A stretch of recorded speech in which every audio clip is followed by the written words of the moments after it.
Baik, perkenalkan nama saya Erianto Sijabat. Saya dari jurusan Teknik Mesin, Teknik Manufaktur, dan saya magang di PT Infineon Teknologi Batam. PT ini adalah PT yang bergerak dalam bidang manufaktur, khususnya di bidang semikonduktor, dalam pembuatan IC ataupun integrated circuit. Untuk job desk yang saya lakukan di PT ini, salah satu proses saya adalah proses setting running TF1 dan quality buy off.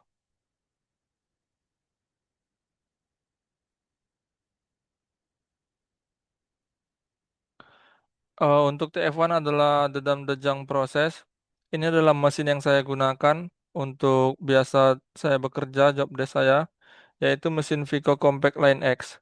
Dan fungsi mesin ini adalah untuk memotong dambar atau plastik reman dan juga di gate cutting. Dan ini adalah area kerja saya. Dan untuk pemotongan TF1 itu adalah seperti gambar berikut. Ini adalah dambar atau plastik reman yang akan dipotong. Ini sebelum proses TF1 atau sebelum proses saya. Dan gambar yang di sebelah kanan adalah setelah proses TF1 atau setelah proses saya. Dambarnya sudah hilang.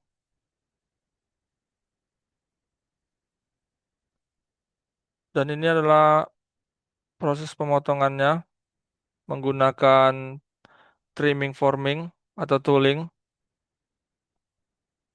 Dan ini adalah mesinnya. Mesin ini sudah dilengkapi dengan berbagai macam safety. Salah satunya adalah emergency button.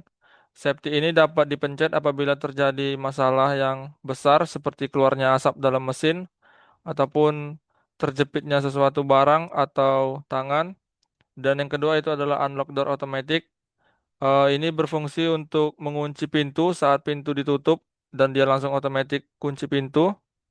Dan yang ketiga adalah stiker warning untuk high voltage atau tegangan tinggi atau moving part atau tooling yang bergerak.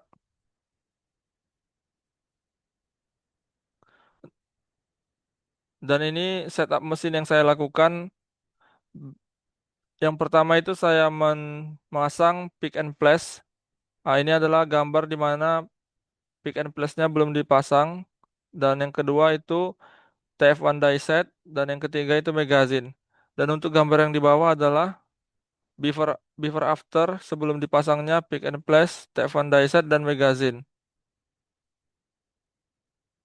Dan untuk proses running saya menggunakan mesin Vigo Compact Line X. Ah, ini adalah quality buy off yang saya lakukan menggunakan Keyence. Dapat dilihat dari sini yang diukur adalah damper protrusion daripada damper yang dipotong daripada leadnya dengan menggunakan spek 0 sampai 120 mikron dan memiliki target di angka 60 mikron. Dan yang kedua yang diukur adalah compound protrusion yang memiliki spek dari 0 sampai 150 mikron dan memiliki target 75 mikron. Baik, untuk adapun skill yang harus dimiliki untuk di posisi saya adalah memiliki eh, tingkat critical thinking atau berpikir kritis karena di sini juga sangat dibutuhkannya berpikir kritis untuk menyimpulkan sebagai pendapat ataupun solusi dan juga dibutuhkannya kefokusan dalam bekerja dikarenakan di sini juga kita memiliki parameter yang banyak dan itu kita harus fokus untuk memilihnya sesuai dengan package yang kita jalankan dan juga dibutuhkannya skill untuk memasang tooling atau menginstal tooling pada mesin. Ya, saya kira itu saja. Terima kasih.